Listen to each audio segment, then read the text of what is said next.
Okay students, question number 5 देखते हैं। ठीक है, the first term of an AP is 5।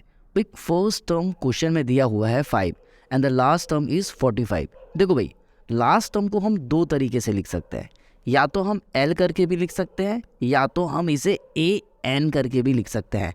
A N का मतलब होगा नंबर ऑफ टर्म्स, कितने नंबर ऑफ टर्म्स है। ठीक है, तो जितने भी नंबर ऑफ टर्म्स होते हैं उसी को कहते हैं लास्ट टर्म। अगर ज़्यादा दिमाग नहीं चला पा रहे हो, एग्जाम पास में है, तो आप डायरेक्ट ये ध्यान में रखो कि लास्ट टर्म को हम ए एन भी लिख सकते हैं। तो इसकी वैल्यू कितनी दी है? 45 दी है। ठीक है, अब आगे देखते हैं क्वेश्चन में। और ये भी कह रहा है कि सम कितना है? 400 है। उसका सम कितना है? 400 है। Find the number of terms, मतलब एन की वैल्यू निकालना है। Find the number of terms का मतलब एन की वैल्यू निकालना है और निकालना है कॉमन डिफरेंस, बोले तो डी निकालना है। ये दो वैल्यूज हमको निकालना है, तो कैसे सॉल्व करेंगे चलिए देखते हैं। देखो भाई, सबसे पहले हम क्या करने वाले हैं, हम सॉल्यूशन में क्या क्या लिखने वाले हैं। फर्स्ट टर्म ए हमारा 5 है, लास्ट टर्म हमारा 45 है, जिसको हम लिख सकते हैं ए एन। ठीक है, और एस एन कितना दिया हुआ है? 400 दिया है ना सम, तो एस एन का फॉर्मूला लगेगा।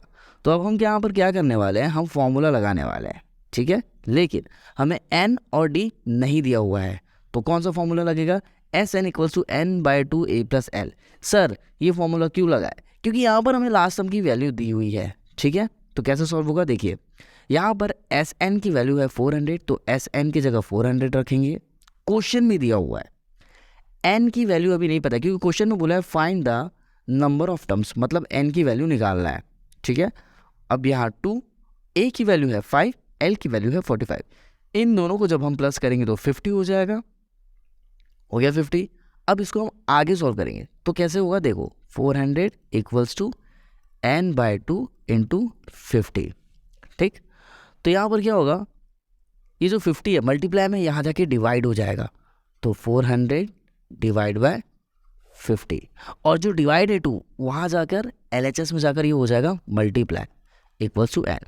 तो 0 0 कैंसिल हुआ, 5 1 ज़ा 5, 5 8 ज़ा 40, तो 8 इंटू 2, तो n की वैल्यू यहाँ से आ जाएगी 16, 2 8 ज़ा कितना होगा? 16। ये हो गई आपकी n की वैल्यू।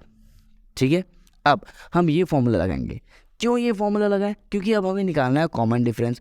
कॉमन डिफरेंस अगर निकालना है तो यही फॉर्मूला आपको लगाना पड़ेगा, जो कि है A N equals to A plus N minus 1 into D.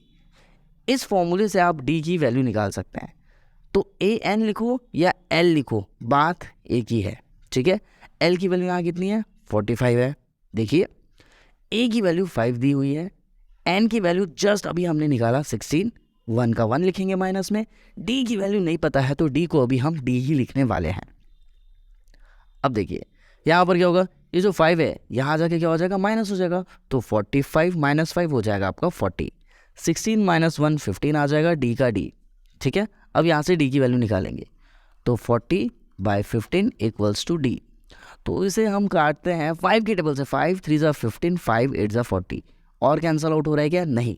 तो डी जो कि कॉमन डिफरेंस है उसकी वैल्यू आ जाएगी 8/3। And this is your answer. I hope आपको चीज़ें समझ में आ रही होगी।